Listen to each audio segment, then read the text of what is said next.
the secret of bone of Adam and Eve.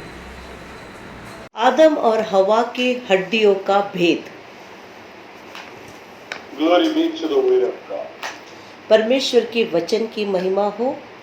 Glory be to the God the Father, God the Son, and God the Holy Spirit. पिता परमेश्वर, पुत्र यीशु मसीह, पवित्र आत्मा परमेश्वर की महिमा हो। Thank you for watching our program in the secret of the bone of Adam and Eve. धन्यवाद इस कार्यक्रम को देखने के लिए जो आदम और हवा के हड्डियों के विषय में है। The Bible has the secrets of 21 bones.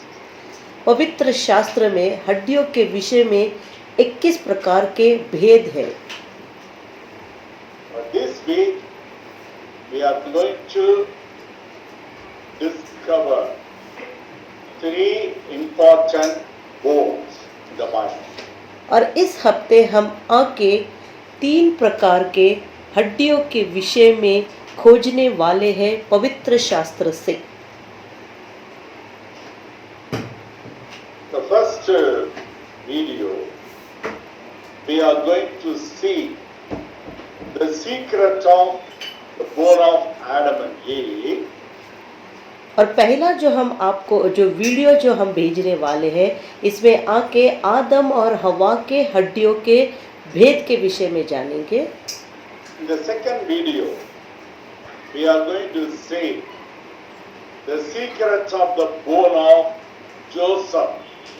और दूसरा जो वीडियो हम भेजेंगे उसमें आके यूसुफ के हड्डियों के भेद के बारे में होगा।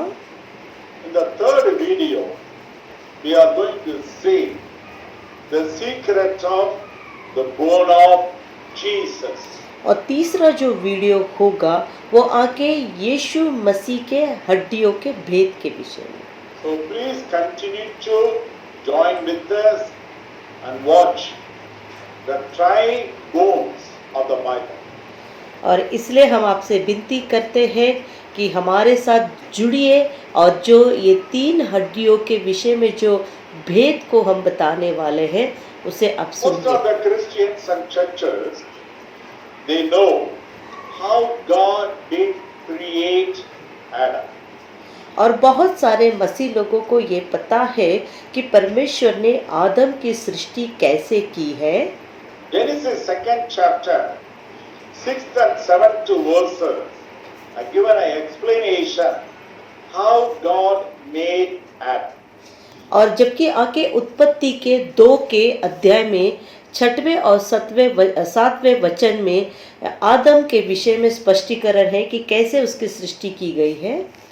So God took the soil and mingled with the water. So with the clay, God did create. और जबकि लिखा है कि परमेश्वर ने मिट्टी को लिया, उसमें पानी को मिलाया और इस तरह से परमेश्वर ने एक मिट्टी को लेकर आदम की सृष्टि की है। Then later on, God took the rib, the side bone of Adam, and did create the Eve. और फिर बाद में परमेश्वर ने आदम के पसली से एक हड्डी को लेकर हवा की निर्मिति की है। Adam, he was created outside the Garden of Eden, and then God brought him into the Garden of Eden and gave some important words, the responsibilities connected with the Garden of Eden. और जबकि परमेश्वर ने आदम की जब सृष्टि की वो आके वाटिका के बाहर उसकी सृष्टि की, फिर उसे वाटिका में लाकर रखा और उसे कुछ कार्य दिया है कि वाटिका में रह के वो इस कार्य को करे। But Eve, she was created inside the garden. परंतु हवा जो है उसकी निर्मिति वाटिका के अंदर ही हुई है। But when God created Eve, God didn't take the soil like Adam how he did. The same way he didn't create the Eve. और जबकि आके परमेश्वर ने हवा को आदम के समान नहीं बनाया, जैसे आदम के लिए मिट्टी को लिया था वैसे हवा के लिए मिट्टी को नहीं लिया था परमेश्वर ने। From the side bone, the rib of Adam, how could God create the body of the Eve? और जबकि आके पवित्र शास्त्र कहता है कि परमेश्वर ने आदम की पसली को निकाल कर हवा की निर्मित की, तो ये कैसे संभव है? This is the unanswered questions of the Christian churches in the last 2000 years. और जबकि आके ये ऐसा एक सवाल है जिसके पास मसीहत में इसके पास उत्तर ही नहीं है इस विषय में। We can definitely say this is the untold secret of Adam and Eve. और हम ये कह सकते हैं कि आके आदम और हवा के विषय में एक ऐसी बहुत ही एक गुप्त एक भेद की ऐसी बात है। But still many non-Christian scholars and scientists, they did raise the question about the creation of Adam. और इसीलिए आके ऐसे बहुत सारे जैसे कि गैर मसीह वगैरह है उनके पास आके इस आदम और हवा के सृष्टि के विषय में उनकी निर्मित कैसे ये एक भेद ही है। When the Bible says there is a second chapter, God took the soil and created the man. Even now, the non-Christian scholars and scientists, they have a doubt how God could create the man from the soil. और जबकि आके हम जानते हैं कि उत्पत्ति 2 के 7 में कि परमेश्वर ने मिट्टी को लेकर मनुष्य को बनाया है, परंतु जो गैर मसीह है जो वैज्ञानिक है वो इस बात पे वो विश्वास नहीं करते कि हाउ ये संभव हो सकता है मिट्टी से एक आदमी बन सकता है। So for the theological scholars of the Christianity do not give answer to it. और इसका उत्तर आके जो थियोलॉजी कॉलेज के जो विद्वान लोग हैं उनके पास भी इस प्रश्न का उत्तर नहीं है। Scientific answers cannot be given by so far in the Christianity. और वैज्ञानिक तौर पे आज मसीहत में इस प्रश्न का उत्तर नहीं है। Just from the soil, how could create the man? एक केवल एक मिट्टी के द्वारा एक मनुष्य की निर्मित कैसे हो सकती है? So generally the Christianity, the churches, how they answer this question, you must have a faith in the Bible because it's written, God took the soil and created the man. So no questions, don't ask any questions. This is what the reply of the Christianity. और साधारण तौर पे आके मसीह लोग आके इस प्रश्न का उत्तर ऐसे देते हैं कि आप केवल इस बात पे विश्वास करो कि परमेश्वर ने मिट्टी को लिया और मनुष्य की निर्मित हुई। By God's grace, with the help of the guidance of God the Holy Spirit, first time in the world, Plymouth University discovered a scientific secret in the creation of Adam. और परमेश्वर के अनुग्रह से पवित्र आत्मा परमेश्वर की मदद और अगुवाई से सत्य विश्वविद्यालय ने पहले बार इस बात को खोजा है कि परमेश्वर ने एक वैज्ञानिक जवाब सत्य विश्वविद्यालय के पास है कि परमेश्वर ने कैसे मिट्टी से आदम की रचना की है। Not just the soil only involved in the creation of Adam. There are three important elements, three important natures are involved in the creation of Adam. और केवल मिट्टी से नहीं परंतु आदम को बनाने में तीन ऐसे मुख्य तत्व, तीन ऐसे मुख्य घटक उसमें है आदम को बनाने में। Number one, soil, that is a solid thing. और जबकि पहला जो है तत्व जो है वो आके मिट्टी जो ठोस पदार्थ है। Secondly, since it is a clay, so the water, the second matter is involved. और जबकि आके जो मिट्टी जो थी वो आके चिकनी थी, तो चिकनापन कैसे आया? वो पानी के द्वारा आया। तो दूसरा जो घटक जो है पानी। Thirdly, God was breathing the breath of life into the man. So the air, the gas is involved. और तीसरा हम देख सकते हैं कि परमेश्वर ने उसके नथनों में श्वास को फूंका, तो श्वास क्या है? हवा है। If at all we look for the scientific proofs, the basics of any creation, we know very well, three things are important. Number one, solid. Number two, liquid. Number three, gas or the air. So it was a wonderful discovery by the Hemet University, first time in the world.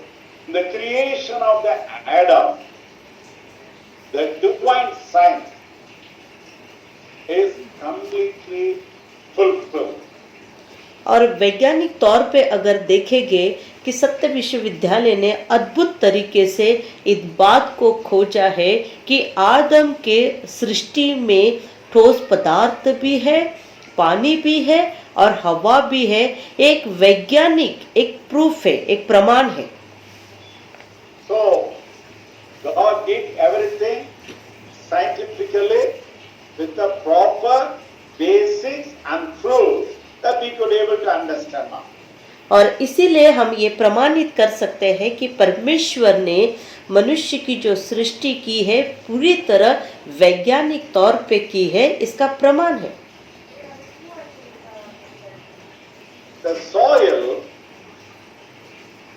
that became the body of Adam. और मिट्टी जो है वो आके आदम का शरीर है।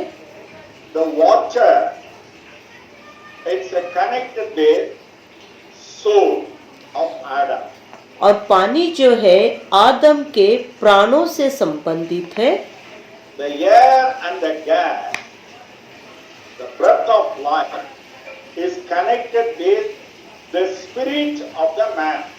और जबकि यहाँ के हवा, गैस या जीवन का जो श्वास है ये आके मनुष्य के आत्मा से संबंधित है। But when you go back, follow the secrets of the creation of Adam.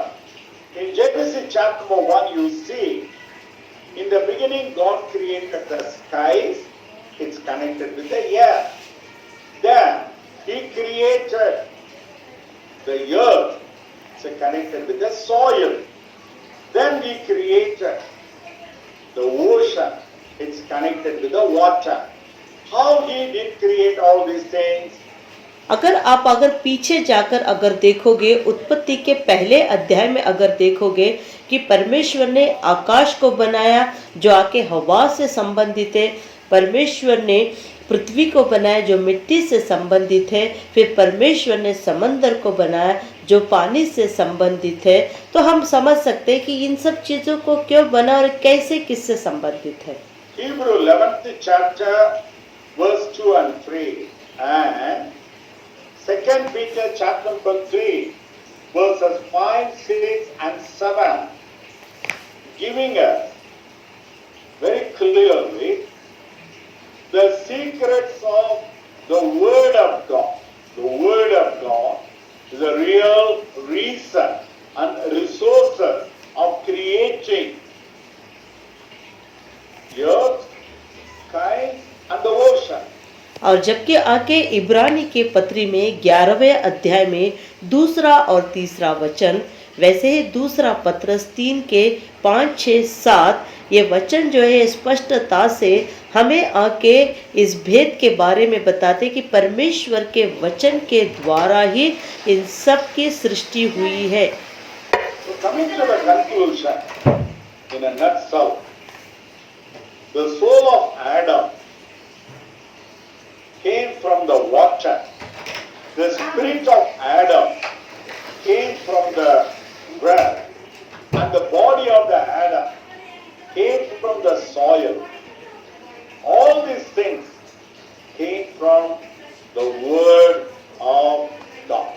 और इसी से हम इस शीर्षक में आते हैं कि आदम का जो प्राण है ये पानी से आया है, आदम का आत्मा जो है उस हवा से आया है, और आदम का जो शरीर है उस मिट्टी से आया हुआ है। The soul, not only for Adam, even for you and me, well connected with our heart. और जबकि प्राण जो है ये केवल आदम के विषय में नहीं, परंतु आपके और हमारा भी प्राण जो है ये पानी से ही आया है। The spirit of Adam, note carefully, it's a well connected with the bones. और ध्यान पूर्वक सुनिए कि आदम का जो आत्मा है ये आके हड्डियों से संबंधित है। If you refer the Ezekiel chapter number 37, 1 to 10, as well as the Proverbs chapter number 20 and 27, there you see very clearly the spirit is well connected with the bones. और अगर आप आके एजिकल की किताब में अगर 37 का चैप्टर 37 में अगर 1 से 4 उन वचनों को आप देखोगे और नीति वचन 20 के 27 में देखोगे तो आत्मा जो है ये आके हड्डियों से संबंधित है। Here is the secret of creation of Eve. और यहीं पर आके हवा के सृष्टि का भेद है। We see in the second chapter, 22nd, 23rd and 24th references, it's clearly written, God made Adam to sleep, and then he took the rib, the side bone of the Adam, and then he created the Eve, and then brought the Eve to Adam. और अगर हम देखेंगे उत्पत्ति के दूसरे अध्याय में 22 से लेकर 24वें वचन तक, तो परमेश्वर ने आदम के पसली से उस हड्डी को लिया। पहले तो आदम को उसने आके सुला दिया गहरी नींद में, और उसके शरीर से पसली को निकालकर उसने हवा की सृष्टि की है। So what is the secret of the rib of Adam, or the side bone of the Adam? तो यहाँ पर ऐसा आदम के पसली का और हड्डी का क्या भेद है? In the rib and the side bone of the Adam, the spirit is there. और जबकि आगे पसली और आदम की जो हड्डी है वहाँ पर ही आत्मा है। We know very well the blood, it comes from inside the bone. और जबकि हम जानते हैं कि लहू जो है वो आके हड्डियों के अंदर से आता है। So that means not only the spirit is inside that bone of Adam.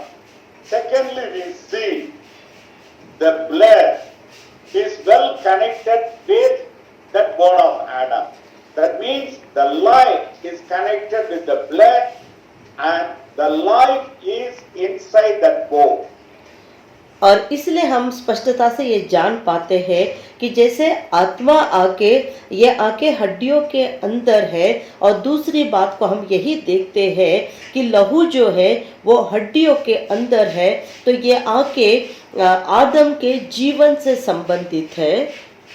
So thirdly, the flesh is connected with the bone. और तीसरा हम देखते हैं मांस जो है ये आके हड्डियों से संबंधित है। So there are three things is inside the bone. और इस तरह से आके 3 ऐसी चीजें हैं हड्डियों के अंदर है। Number one, spirit. number 2, the blood, and number 3, the flesh.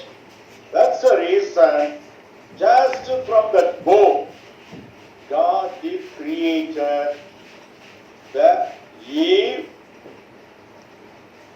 और इस तरह से आके पहला जो है, तीन जो चीजें हैं, पहला आत्मा है, दूसरा लहू है, तीसरा मांस है, और इस रीति से परमेश्वर ने हवा की निर्मिति की।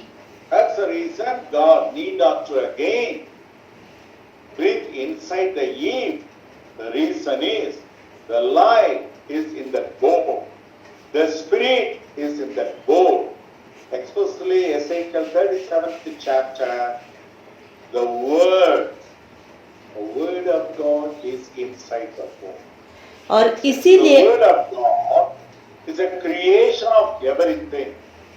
It's a life-giving resource for everything.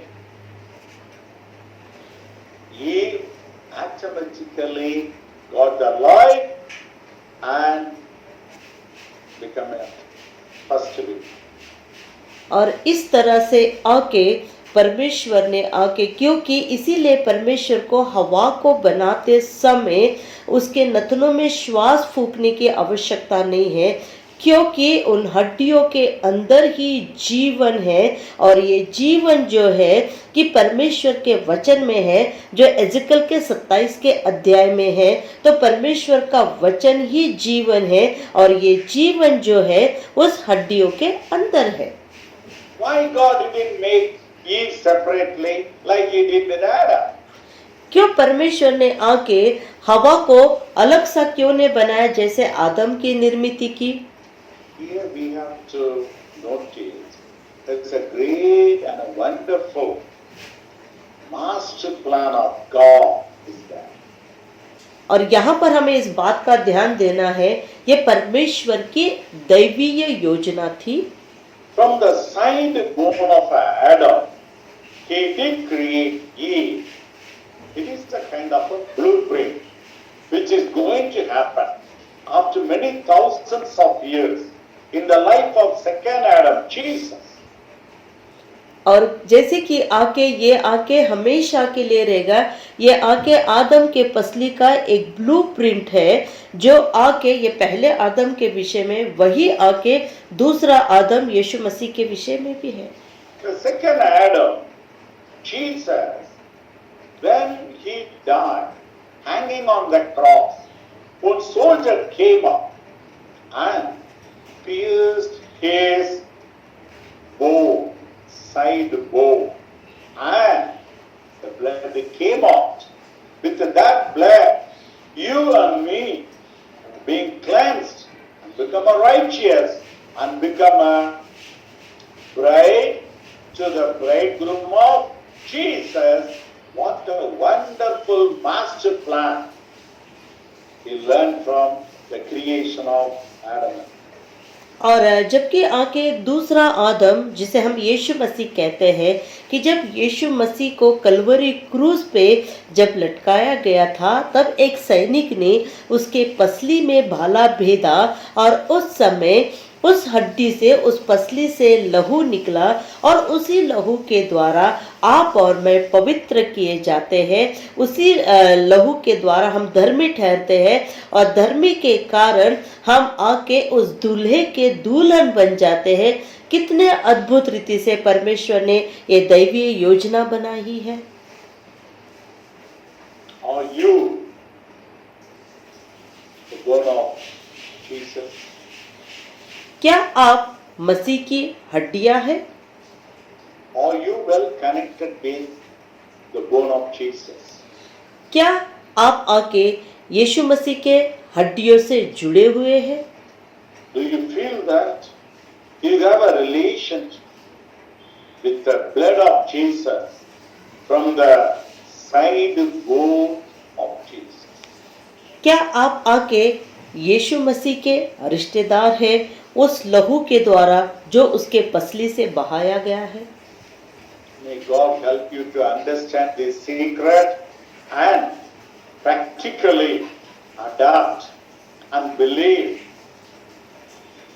that you can able to become a bride to the bridegroom of Jesus by the blood and the bone of Jesus.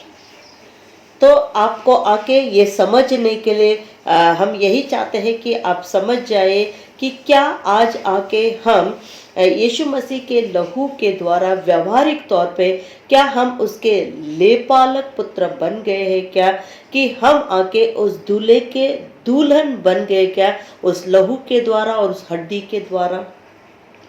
My dear friends, thank you for watching this video. If you have any questions and doubts about what we are sharing with you, you are most welcome to contact our North Indian Director and a Dean, Dr. Jaya, with her number given now.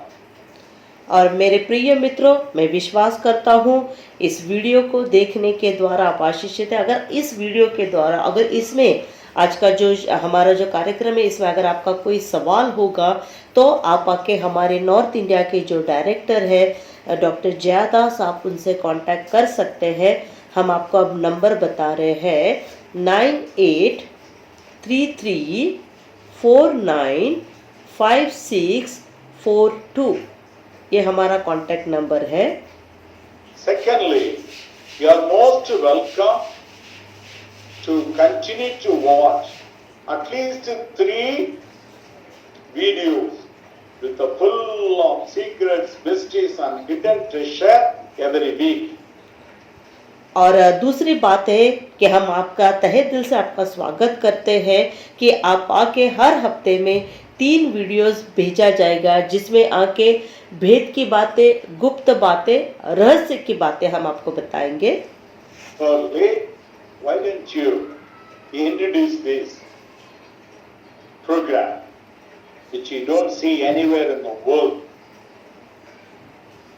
Secrets and mysteries and hidden treasures of the Bible. Why don't you introduce this program to your friends? Why don't you send us at least 3 WhatsApp contact numbers as well as any WhatsApp groups? Why don't you send to us so that we will contact with them and help them to continue to know more about the mind. और हम आपसे यही विनती करते हैं कि जो ये वीडियोस हम आपको भेज रहे हैं इस कार्यक्रम का परिचय आप पूरे विश्व में आपके जो भी जानकार है व्हाट्सएप नंबर के द्वारा आप उनके साथ शेयर कीजिए कि इस वीडियो के द्वारा हम भेद की बातें, छिपी हुई बातें, गुप्त बातों को बताने वाले हैं। Do not forget the truth. John 8:32. You should know the truth. The truth will set you. और बिल्कुल भी आप भूलना नहीं है जो यूहन्ना 8:32 कहता है कि तुम सत्य को जानोगे, सत्य तुम्हें स्वतंत्र करेगा। May God bless you. प्रभु आप सबको आशीषित करे।